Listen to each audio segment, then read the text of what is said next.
KMSU. Hi, this is Crispin calling. How are you doing? I am excellent. How are you? Good, thank you. Is it a good time to do the interview? Yes, this is the perfect time. Glad we have you on the phone here. Great. First of all, I want to introduce you to my co-host, Ton. Hey there, how you doing? Good, how are you doing? I'm great. I'm glad we got you here. If you're ready, we'll just go ahead and get started. Yeah, let's go ahead. All right, great. Well, I guess, can you talk to us a bit about how you got started in acting? Well, I started acting professionally when I was 13. I got an agent when I was 13 years old. My father's an actor, and my mother retired as a dancer and an actress when I was born. So I'd grown up around the industry, and I basically understood how it would work.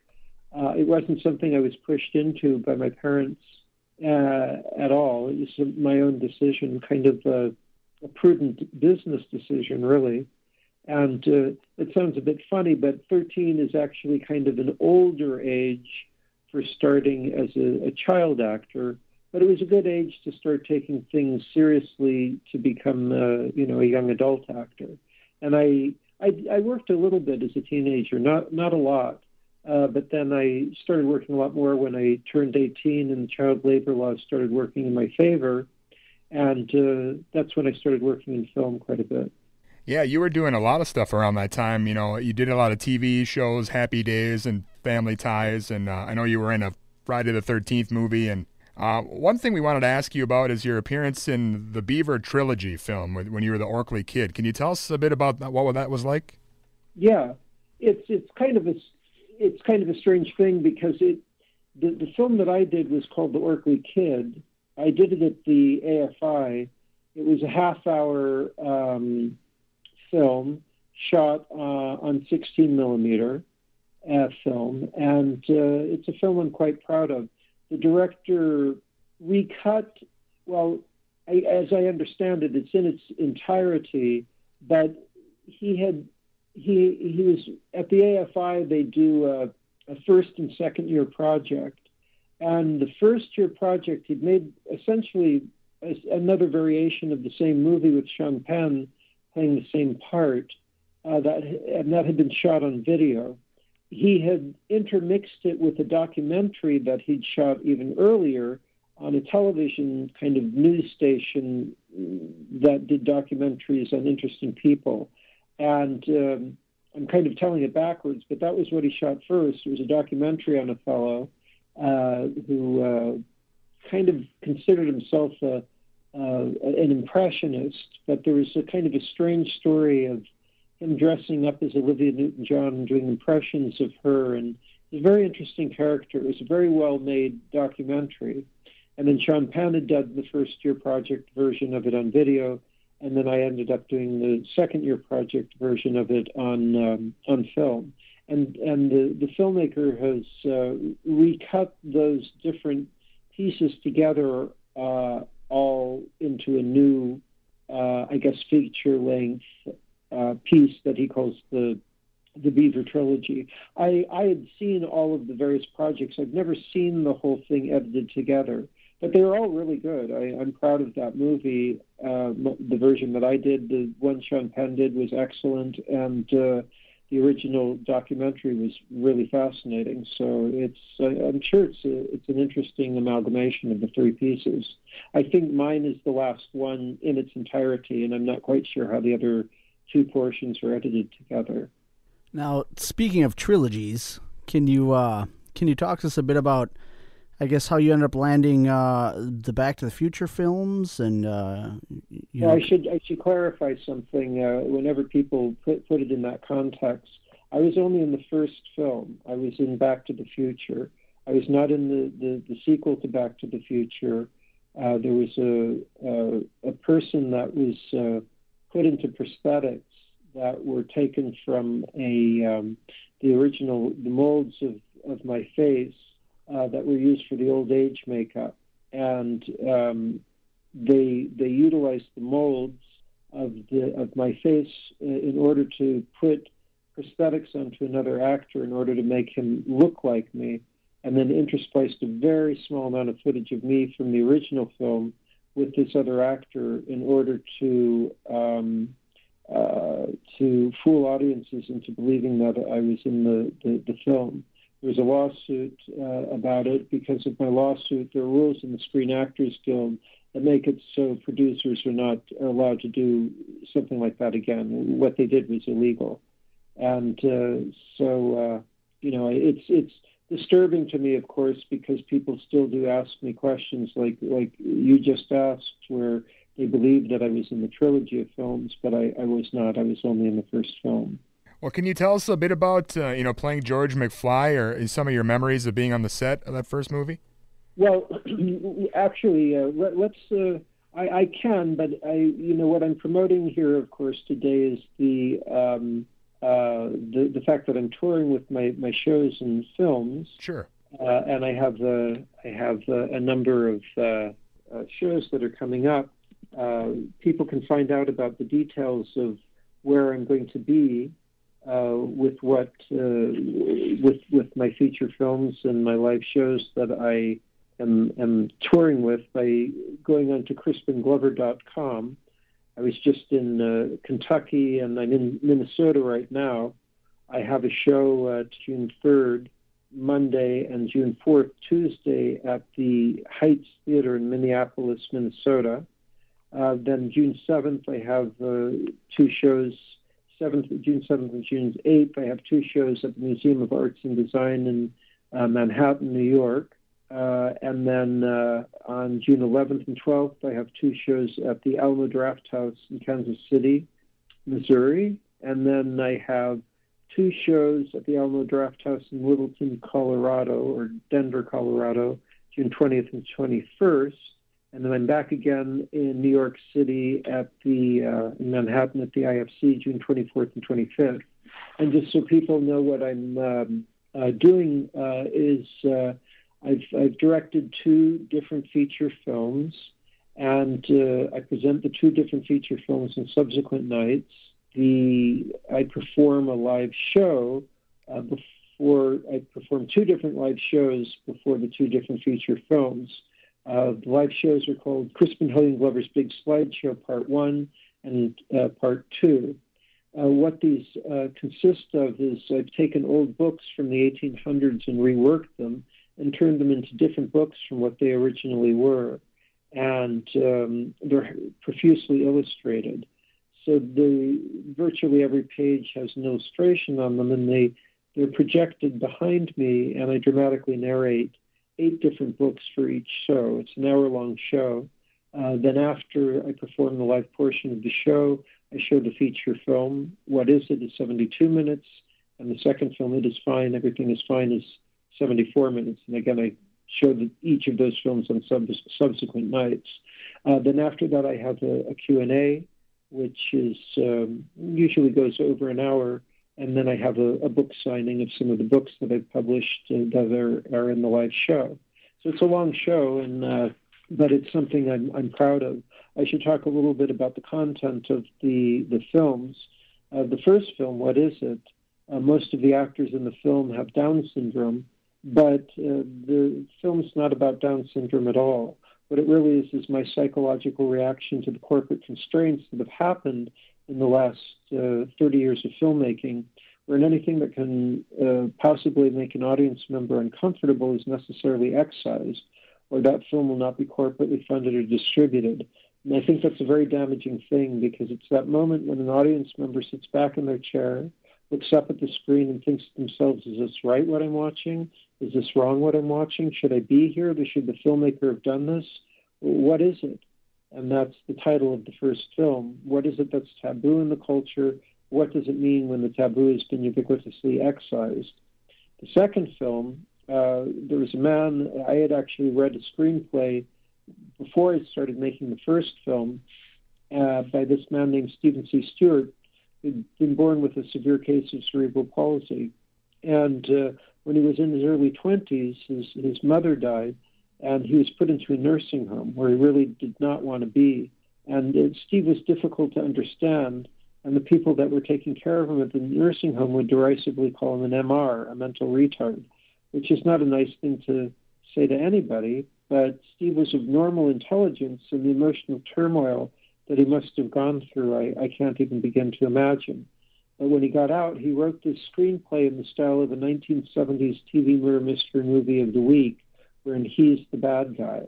And something about the fact that he wrote it in this genre style as opposed to a standard autobiography makes certain dynamics of the truths of his life come out. And I'm very proud of this film. When the whole trilogy is done, the best film of the trilogy will probably, well, it'll be It Is Fine, Everything Is Fine, Steve's film.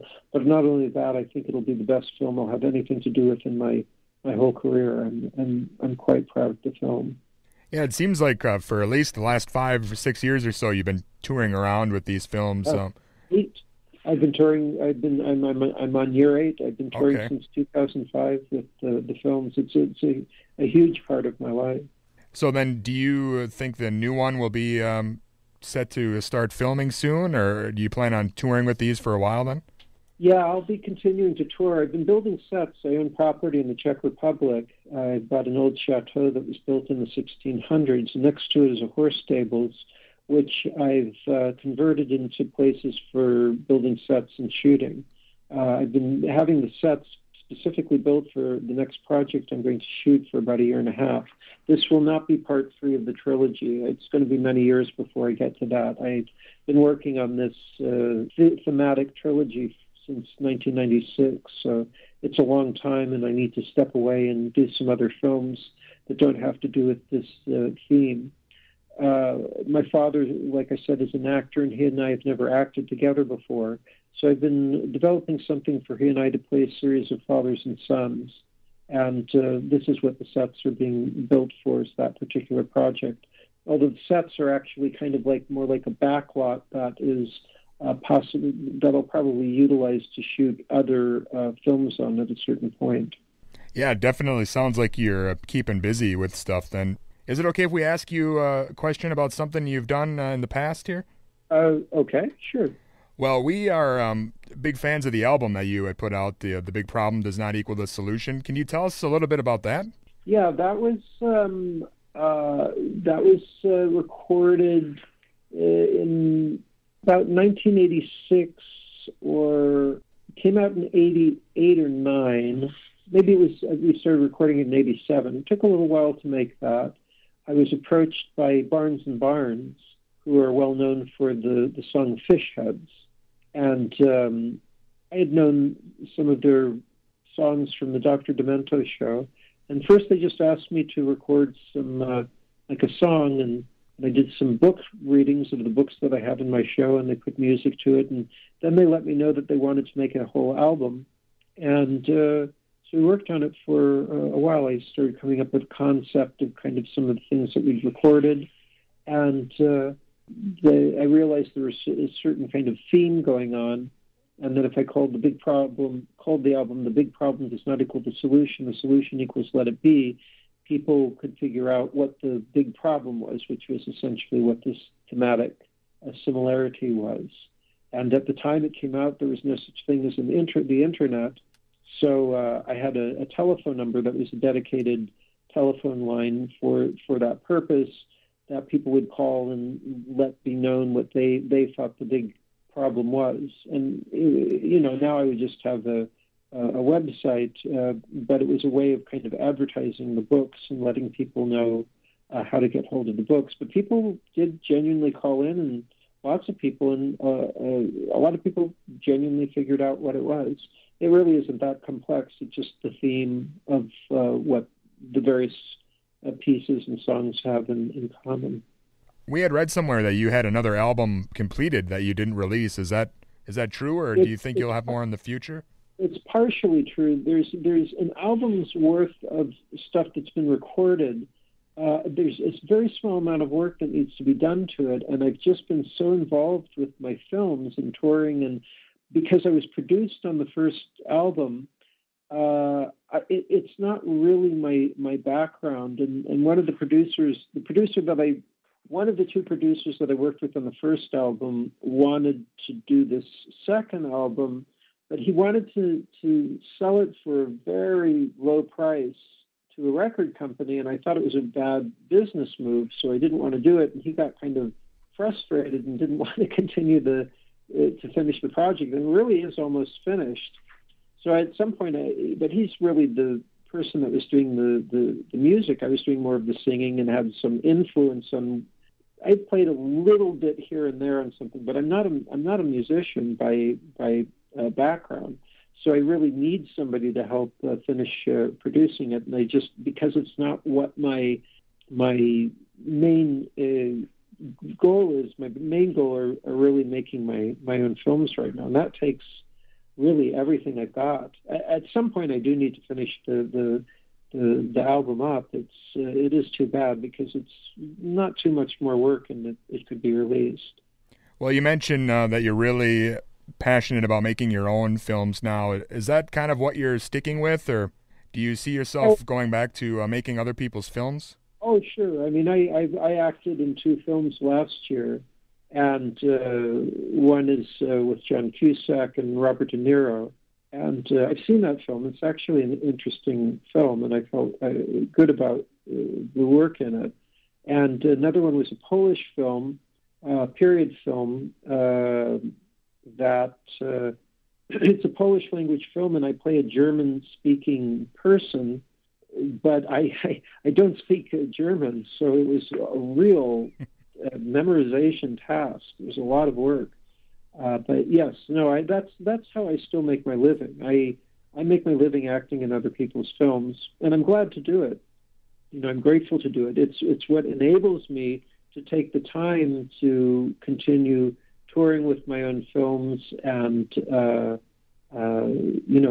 essentially funding my own films. I've recouped on my films by the touring that I've done, but when I say recoup, really most of the recoupment is by the live shows that I perform. I've really only recouped 25% of the amount that I paid to make the films by the box office, and 25% by the books, 50% by the live shows. But ultimately, it didn't really matter. The most important thing was that I just could justify to continue making my own films. So the fact that I've made the money back is what was important. It doesn't really matter that it wasn't by the box office itself. Right. But it's, of course, a huge part of what the show is, even though the live show is the way I really bring in the most of the recoupment on it. Well, when you are looking for other projects, to appear in, is there sort of a criteria that you go through, or how do you decide on which projects to do and which ones to pass on? It's changed at different times. There have been times, of course, when I started acting when I was 13 years old, it really was something that I had decided as a kind of a prudent business decision. I approached it as a business. I thought it was something I could do, but I'd grown up around the industry, so I understood things about it. And I saw how things worked with my father, and I thought this seemed like it could be a good business to step into. And I'm glad it was a good decision. I feel like, it's been particularly fun to make my own films, and I enjoy acting in other people's films as well. But I look at that as kind of a craft that I learned at a relatively young age, and so I'm glad to step in and help other filmmakers do what they want to do when I can be helpful by acting in their films. The thing that I really get passionate about artistically are my own filmmaking at this point. But I'm very grateful and happy to be a part of an artistic production or whatever you want to call it, any kind of production, and it's a good business and an enjoyable thing to be part of. I forgot what you asked originally, though. Well, yeah, you pretty much answered it. Just how you decided which projects which characters you gravitate towards. That's what I was about to say. Was sometimes it's purely business. Sometimes I've got to that's my income, and particularly funding my own films, it's expensive, and there have been times when I got a script, I knew there was an offer, and before I opened the script, I said, okay, whatever this is, I'm going to do this movie because I needed to work.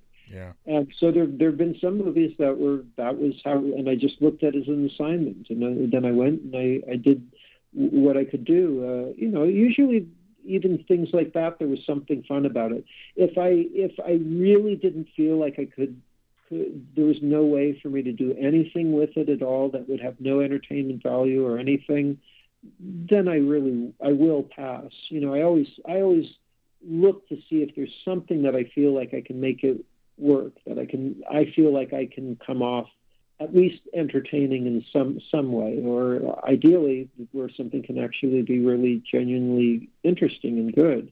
But sometimes these past two films I just was mentioning, I liked the material and I had a good time working on those films. Both the Polish language film and the film with, it's called Motel, the film with John Cusack and Robert De Niro are both in it. And that was interesting material. And I've seen the film, and I actually thought it was an interesting film as well. So, these past two films, I liked the characters and I liked the material. But it isn't always like that. I was happy to be working on those. Of course, I wanted to work as well. But so sometimes it comes along and it works out that it's something you want to do and you need to work. And then sometimes you just need to work. And then, but like I say, I would never do a film where I knew there was nothing I could do to make it work. It wouldn't be worth the money for me. I'd rather, I don't know what, tour with my films, and yeah. I don't make as much money when I tour with my own films. So that just kind of is like treading water, so to speak. But, and it's hard work. I don't mean to complain. Touring lifestyle, which I've been living these past 8 years, essentially, particularly in the last 6, it's a lot. It can be exhausting. I need to take genuine breaks from it. Sure. But I worked very hard on the films, and it's been a way to genuinely self-distribute, and so I'm glad to be doing it. I'm glad to be showing the films to people, and it's ultimately it's an interesting thing to do. I certainly don't mean to be complaining. It's a privileged lifestyle, but it can be exhausting at the same time. Like, I've already been touring. I'm in the midst of touring right now, and I was just in the Czech Republic overseeing the set building less than a week ago, so I'm still a little jet lagged even as we speak at this moment. Well, we're definitely looking forward to you coming to Minnesota, and it's been great having you on. Is there anything you want to leave us with, or any parting words? I've been in Minnesota a number of times, and I'm looking forward to. This will be the first time I'm showing Everything Is Fine here, and the Heights Theaters, I've been told, is a very nice venue. I'm looking forward to showing it there. The last time I was at the Oaks, which I guess was torn down. It's too bad. It was a really beautiful venue. I showed What Is It there a number of years ago. And I'm looking forward to seeing everybody here in Minnesota. I've had great shows here before. And people can find out more information on CrispinGlover.com. I have an official Crispin Hillian Glover Facebook page and a Crispin Glover Twitter. So whichever way people like to get their information, signing up on the newsletter gets the most information for the shows on CrispinGlover.com. But the other thing, sometimes people don't like so many emails, so Twitter and Facebook are also good things. But I really appreciate you guys having me on, and I hope I'll see you at the show tomorrow. Come up and say hello. Yeah, we're big fans, and thanks a lot for being on with us. Yeah, thank you too. Please come up and say hello tomorrow. All right, sounds good. Thanks a lot. Bye. Bye-bye. Bye-bye.